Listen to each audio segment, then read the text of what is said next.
Plasmolisis adalah proses pengerutan atau kontraksi protoplasma sel tumbuhan akibat hilangnya air dari sel. Ini merupakan salah satu hasil osmosis dan sangat jarang terjadi di alam, tetapi terjadi pada beberapa kondisi ekstrim. Proses terjadinya plasmolisis. Proses plasmolisis berlangsung dalam 3 tahap berbeda yang dikenal sebagai plasmolisis baru jadi, plasmolisis nyata, dan plasmolisis akhir.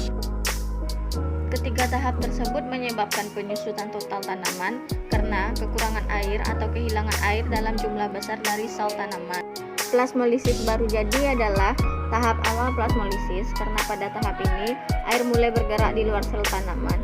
Pada fase ini, volume sel berkurang dan dinding sel menjadi dapat dideteksi. Tahap selanjutnya yaitu plasmolisis nyata.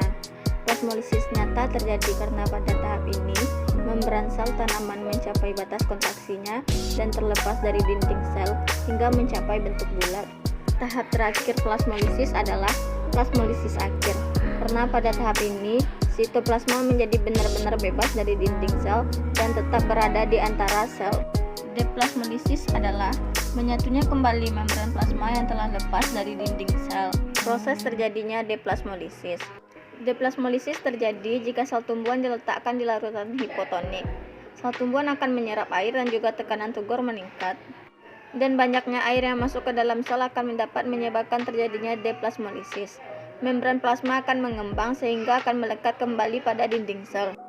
Peristiwa deplasmolisis dilatar belakangi dengan adanya salah satu fungsi dari membran sel, yang ini sebagai lalu lintas molekul dan ion yang secara dua arah. Molekul yang dapat melewati membran sel itu antara lain molekul hidrofobik, CO2, O2, dan molekul polar yang sangat kecil. Pergerakan sel merupakan salah satu ciri dari sel hidup. Gerakan ini disebabkan adanya aliran sitoplasma. Tujuan dari gerakan ini adalah untuk mengirim nutrisi dan informasi genetik. Sekian penjelasan dari saya. Terima kasih. Assalamualaikum warahmatullahi wabarakatuh.